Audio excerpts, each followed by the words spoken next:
Olá, pessoal. A gente está aqui agora para poder gravar mais um material para vocês e continuando a nossa sequência que a gente já tinha falado de um processador, na verdade um sistema que conseguia trocar registradores, a gente vai tentar desenvolver um pequeno processador que na sequência nós vamos evoluir para uma coisa um pouquinho mais elaborado com vocês. Então a primeira coisa que a gente queria olhar para vocês é uma visão geral desse processador para tentar explicar o que que nós temos sobre volumes e dados que nós temos aqui. Nós vamos trabalhar com vocês nesse contexto. O que que é um processador? Um processador, ele é composto por alguns blocos, e a gente já conhece esses blocos, e esses blocos fazem operações de uma forma mais coordenada para que a nossa operação seja facilmente entendível. Então eu vou começar desse canto aqui em cima, que é o canto de dados. E se a gente olhar direitinho, esse aqui é um buffer tree-state que nós temos, e esse buffer tree-state que nós temos aqui significa que eu tenho a capacidade de pegar um dado de fora e trazer para esse barramento aqui. Esse barramento ele é capaz de fornecer dados para múltiplos lugares distintos, como a gente mostrou. Então esse dado pode vir para cá, para cá, para cá, até aqui o final. Tá? Então eu posso trazer dado do mundo exterior para dentro desse processador por aqui. Como? A gente vai ver isso daqui a pouco. Lembrando que esse buffer tree state ele tem um sinal de habilitação chamado externo. Então vamos continuar por esse pedaço aqui. Esse pedaço aqui é o controle, é o circuito de controle do nosso processador. Então, ele tem a capacidade de falar, eu quero ler dados externos. Então, de alguma forma, ele vai falar isso para a gente. Tá? Mais coisas que a gente tem. Nós pegamos aqui, notamos essa entrada e nós temos aqui uma sequência de registradores. R1, R2, R0, R1, R2, R3. Então, nós temos 4 registradores. Aqui só estão desenhados 2 da ponta, mas nós temos isso para poder olhar e fazer para a gente. Além disso, nós temos um registrador A aqui. Esse registrador A ele é exclusivo para essa entrada da nossa ALU. Então, nós temos uma ALU, uma unidade lógica aritmética, onde uma das entradas dela é sempre esse A. A outra entrada é o B. A gente já viu que eu posso pegar o dado externo como o B, mas nós temos também um caminho que é pegar qualquer um desses nossos registradores e ele pode ir para o B. Mas nós podemos pegar esse registrador e colocar no A também.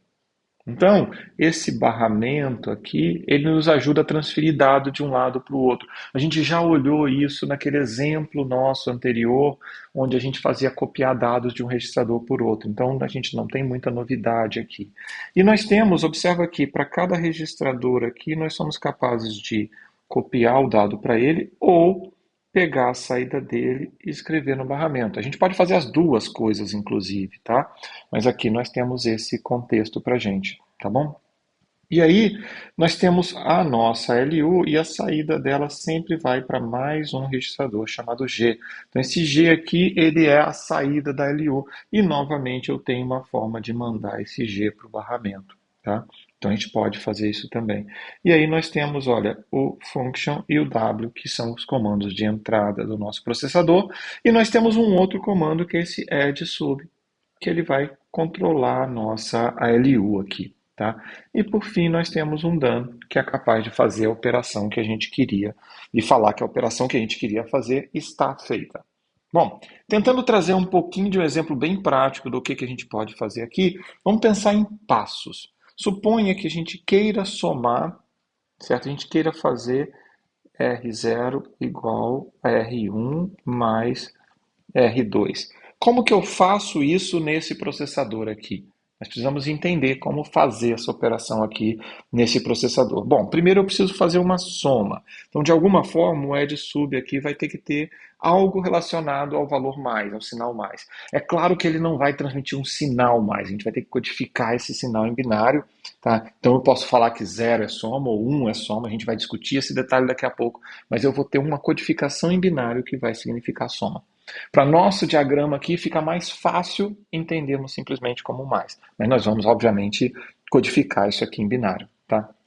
Nós queremos fazer uma soma. Mas nós temos que fazer a soma do R1 e R2. E a gente acabou de falar que o nosso somador, a nossa LU, ele vai ter que somar o A com o B. Certo? E o B pode ser qualquer um dos nossos registradores, mas o A tem que ser o A mesmo. Então, o que que a gente precisa fazer? Então, num primeiro momento, a gente vai pegar o nosso R1, está aqui, tá? Então, o nosso R1 está ali, a gente vai pegar o nosso R1 out e, de alguma forma, a gente quer fazer lá. Então, nós temos um sinal aqui que vai ser o R1 out, tá? E ele vai estar com valor igual a 1. Desculpa, desloquei isso aqui, deixa eu voltar ele para o lugar. Ele vai estar com valor igual a 1. Os outros vão estar com zero, né? Então, o R1 out vai estar com igual a 1 e eu vou falar que o A in também vai ter valor igual a 1. O que que significa? Dou um ciclo de clock, o valor de R1 está aqui nesse barramento, vem aqui e a gente guarda o valor de R1 no A. Com isso, eu tenho o R1 no nosso A. Lembrando, eu sou capaz de somar o A mais o nosso B. Mas o B aqui, eu posso trazer o B de outro lugar. Então, eu já tenho aqui, só limpando aqui nesse primeiro ciclo, a gente já trouxe o R1 para cá. Agora a gente precisa levar o R2 para lá. Então, eu vou fazer a mesma história. R2 out igual a 1. Na hora que a gente faz isso, o nosso R2, que também está aqui no meio, vai mandar o valor. E do mesmo jeito que ele chega para cá, ele chega aqui no B. Mas eu vou fazer o AIN igual a zero. Do mesmo jeito que eu estou fazendo todos esses outros, R1, 0 IN, R0 out, tá vendo? Todos esses aqui estão com valor zero, tá? Então, o que que significa? Que nesse momento o nosso R2 está aqui. Dado que eu tenho R1 e R2 na entrada da LU, significa que a saída da minha LU vai ter R1 mais R2. Se ela vai ter R1 mais R2, o que que eu posso fazer? Eu posso virar e falar ó, Gin igual a 1. E eu gravo exatamente esse valor aqui no Gin.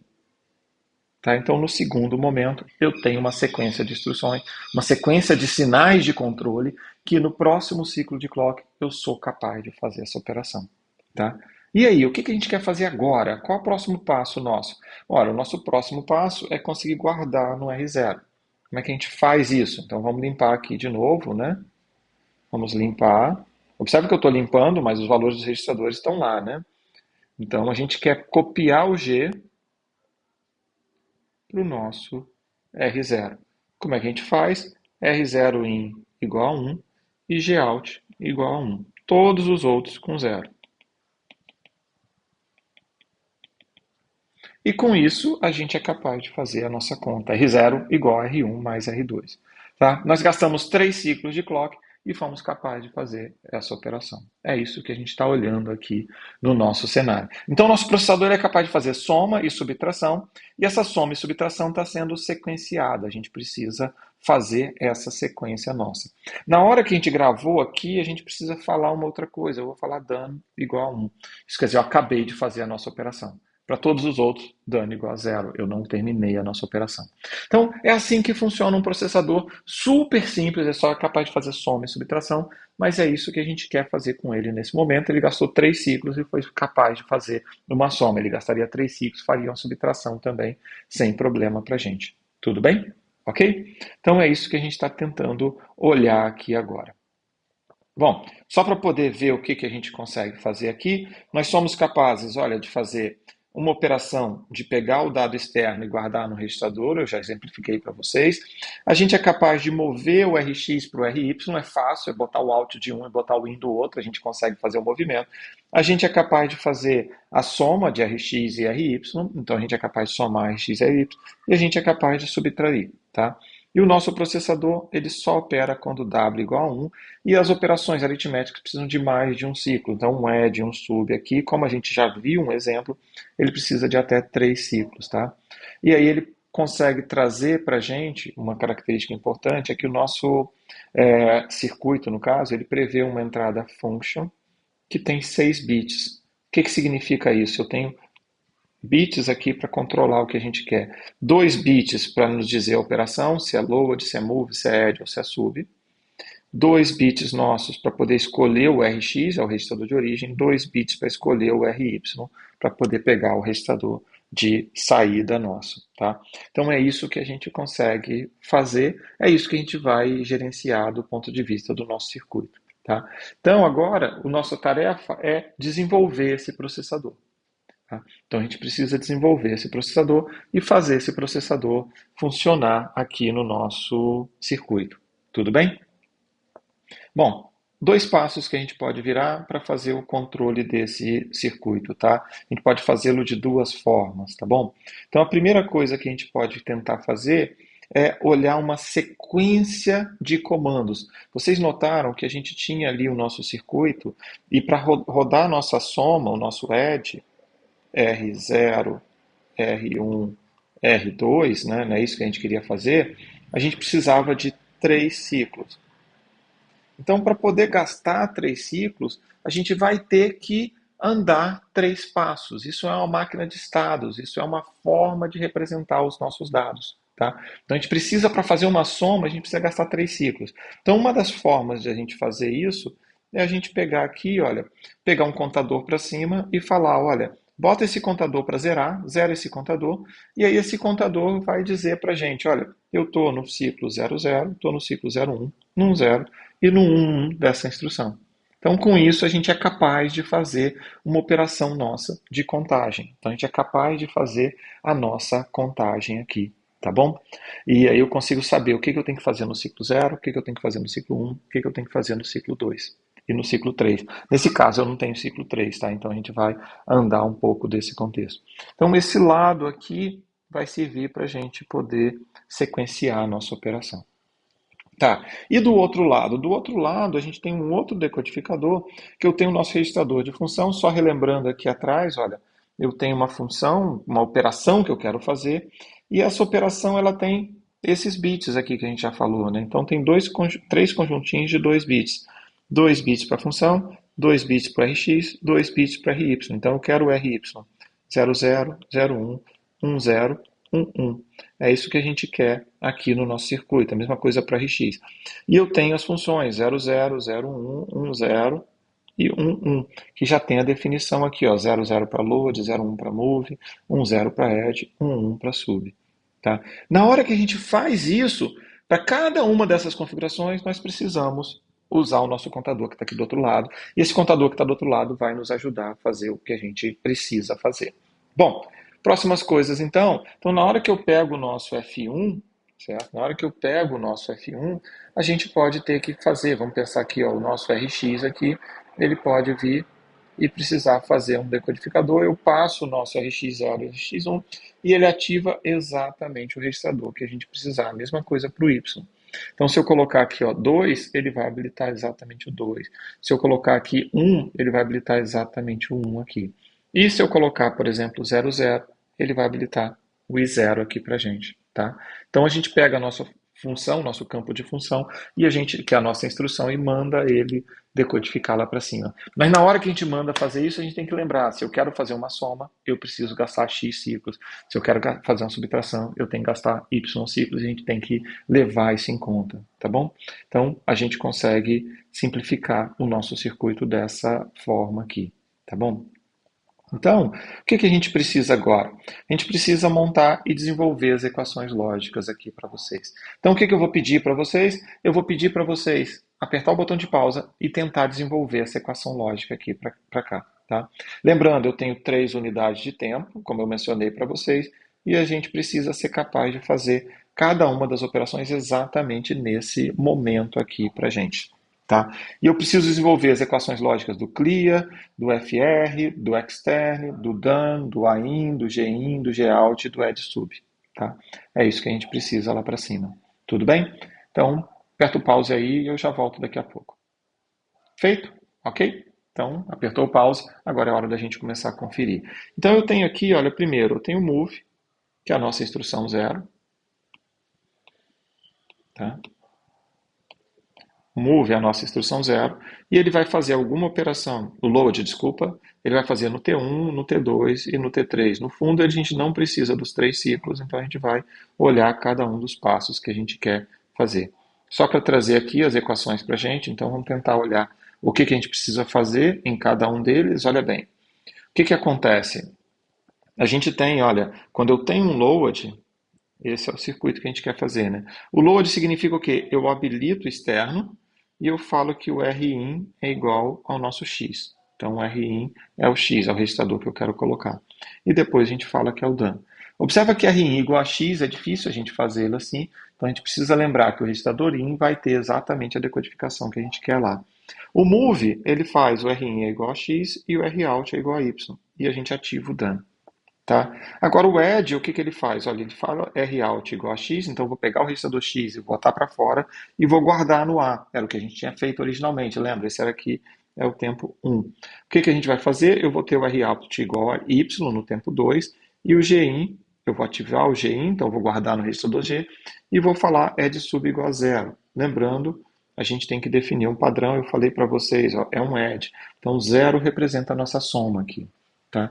O que a gente faz no tempo 3? Eu pego o registrador G, boto o RIN aqui, igual a X, e dou um dano. Então eu vou pegar o registrador que eu quero e vou fazer o dano, e vou guardar esse registrador lá para a gente. Tudo bem? Então, é essa operação que a gente vai fazer, e com essa operação a gente vai andar com nossos registradores e fazer a conta que a gente queria do nosso registrador. Tudo bem? Bom, o que, que nós temos aqui então? Na hora que a gente fez isso, a primeira coisa que a gente precisa tentar olhar, eu não estou fazendo o sub aqui porque ele é muito parecido com o add, mas olha bem, olha uma coisa interessante. O nosso dano, ele está aqui, está aqui, está aqui, está aqui. Quer dizer, em algumas instruções ele está em T1, em outras instruções ele está em T3. Então o que, que a gente vai ver? Eu vou ver se eu tiver com I0 ou I1, eu vejo se eu estou no T1 e a gente gera o dano. Se a gente tiver com I0 com I2 ou I3, a gente vai ver se nós estamos no T3 e a gente gera o nosso dano aqui. Tá vendo? O nosso externo, olha que coisa interessante, o nosso externo significa que eu tenho que estar. O que, que eu tenho que fazer aqui para o externo? A gente tem que estar no I0, tá vendo? E eu tenho que estar no T1. Então é I0 T1, é o externo. Então, observa que modelar o nosso processador é um pouco mais fácil, né? É um pouco mais fácil da gente olhar. E eu queria chamar a atenção para vocês que nós temos o nosso up counter, né? Nós temos o nosso computador aqui, que a gente vai dar o clear, a gente vai fazer o reset aqui, e nós temos o nosso function register in. Eu preciso pegar o nosso registrador. Então, o que, que significa isso? O nosso function register in, é esse aqui, é quando eu mandar rodar o W e eu tiver em T0, ele manda fazer um function register in. Então ele vai andar naquele cenário para a gente poder avançar. Tá? O que, que é o clear? O clear é quando eu não tiver que fazer nada e tiver no T0 ou que eu tiver um dano. Na hora que eu tiver isso, eu faço o clear e eu paro o nosso contador. Então a gente vai andando essa conta nossa, a nossa operação vai ficar exatamente nesse cenário. Observa que aqui, olha, a gente tem o AIN. O AIN, quando que a gente fez o AIN, certo? O nosso AIN, ele está no nosso T1, né? Certo? Tanto faz para a instrução 2 ou para a instrução 3. E aí eu vou ter o A1, AIN, certo? Então, instrução 2 e 3 no tempo 1. Tá? E o nosso GIN? O nosso GIN é a instrução 2 e 3 também, no tempo 2. Tá? O que é o nosso GOUT? Instrução I2 e I3 no tempo 3. Então, a gente vai pegar aqui, ó, I2 no tempo 3. Tá? E o nosso add sub é eu estar no I3. Então, se eu tiver no I3, eu vou ativar o add sub. Aí vocês podem até perguntar aqui, olha, o add sub só está nesse ciclo, tá vendo? Por que que a gente pegou só o I3? Eu poderia fazer I3 T2, tá? Mas a gente pode olhar que não importa muito eu ter o add sub como 1 nesse caso aqui, porque ele não está sendo usado, e aqui também ele não está sendo usado. Então, se ele não está sendo usado, eu posso ativá-lo também em ciclos que não estão todos definidos. Pragmaticamente, é legal a gente botar um T2 para garantir que o add sub tenha o valor correto naquele momento. Mas a gente tem que lembrar que toda vez que eu não decidi pelo sub, eu decidi pela soma. Então o add sub sempre tem um valor lá embaixo e ele está sendo executado, tá bom? Então é esse que é o nosso ponto aqui. Agora a gente precisa fazer os nossos registradores, tá? Então a gente precisa, por exemplo, R2 in e R2 out. O que que significa isso? Olha, eu vou pegar aqui para a gente, tá? Quando que eu preciso do R2 especificamente? Eu preciso fazer o in, olha, eu preciso fazer uma leitura do in aqui e eu posso precisar fazer uma leitura do in aqui. Então, deixa eu pegar aqui para vocês o que que nós estamos falando aqui. Então, a gente pode estar no I0 ou I1, ou é um load ou é um move, e eu estou no tempo 1 com o x2 ativo, quer dizer, o x2 me diz que eu quero escrever no 2. Ou eu estou na instrução 2 e 3, no tempo 3, com o x2 ativo. Tá? E como que eu faço agora o R2 out, certo? Como é que eu faço o R2 out aqui? O que que nós temos aqui? A gente vai ter o que que nós temos no nosso circuito? Eu posso estar no tempo 1 com o nosso T1, então eu estou na instrução nossa 1, certo? No nosso tempo 1, tá? E aí a gente quer fazer o R out igual a Y, então eu estou pegando o Y2, tá? Isso significa que eu vou querer escrever no 2. Ou eu tenho I2 mais I3, quer dizer, eu posso estar num desses dois ciclos aqui. Eu vou estar no T1 com x2, então eu estou no tempo 1 com x2, e a gente vai escrever o out. Ou eu vou estar no tempo 2 com y2. O que que eu vou falar aqui? Eu estou no tempo 2, certo? Tempo 2 aqui para gente, e com y igual a 2, tá bom? Então isso nos gera os registradores R2 em R2 out. A gente pode replicar exatamente esse conceito para todos os registradores, tá bom? Aqui eu tenho o código Verilog, eu vou deixar para falar do código Verilog daqui a pouco com vocês. Eu vou parar isso aqui para esse vídeo ficar um pouco mais curto e aí a gente fala do código Verilog depois para vocês, falou? Até mais então, pessoal. Tchau, tchau.